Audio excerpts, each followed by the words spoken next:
Hey everybody, it's Anna. Time for a new tarot story this week. We start with a Tuesday card, and for that we have the Queen of Wands. So, wands are connected to the element of fire and are about feeling impassioned and confident and inspired and having a vision. And the Queen is the expansive principle of the court cards. Her job is to take her energy and like expand it, broaden it, kind of allow more flow, right?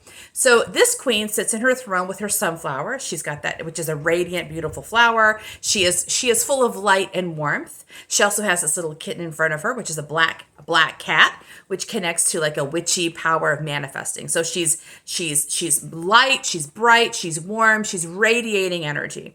And I think of this queen as being very visible. It's like fire, right? The light on the hill. She is fire, and fire is attractive. It warms, it heals, it brings us into flow, right?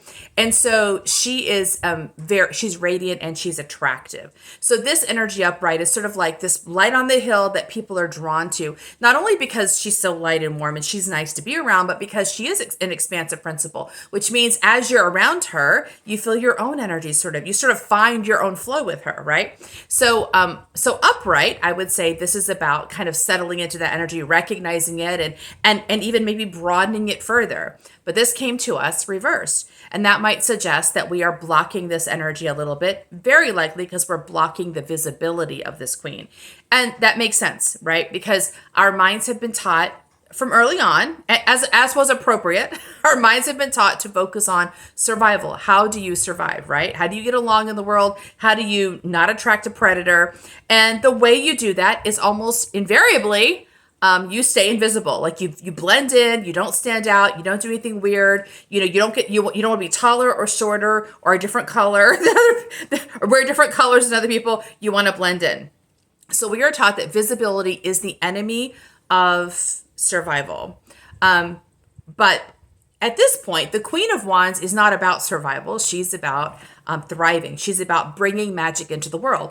And magic is never meant to be kept in the darkness forever. Now, sometimes I think we do have a privacy space where we're evoking it for the first time. We're getting to learn it and grow it, right? But the reason we are here to channel magic into the world is so that it becomes visible, it becomes accessible to others. We are not doing that. We're not creating magic for ourselves. So there is going to be a challenge point where we have to engage the fear of vulnerability and walk past it. Otherwise, the gift will be with us, but it'll become stale and stagnant, and it will start actually feeling like a burden. We've got this energy that's not making it anywhere. It will start backing up on us. So so this reversal suggests to me that we want to look at what we're scared of, what we're scared of being visible, what we think visibility is going to do for us.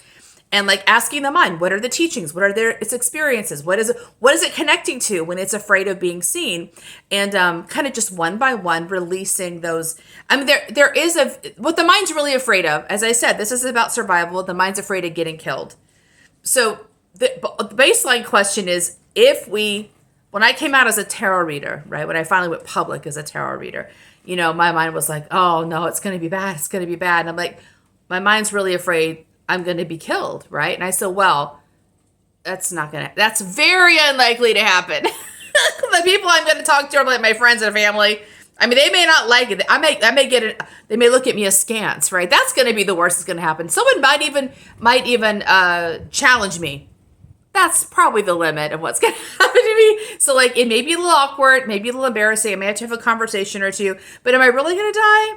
No. So it's really like helping the mind realize its fears are based on sort of a taught DNA pattern, and that we're moving past the DNA pattern of survival. We're beginning to restructure our brain into doing something different. So the mind's going to have to get more and more comfortable with being visible, and we're going to help it. We're going to have the conversations and help sort things out, so the mind realizes that its fear of survival is not logical. That's important because the mind does work best with logic. If the mind's behaving illogically, we want to help the mind see that. Sometimes the mind behaves illogically just because it was never helped to see the logic of the situation. Sometimes the mind is dealing with illogic because of pain points or wounds, right? So when the mind's behaving illogically because of pain points or wounds, it has to be healed, obviously. But apart from that, the mind will usually respond very well to logic, especially when it's lovingly offered. So consider why you may be hiding out and see if you can sort it out with your mind. See you tomorrow for our next card. Bye.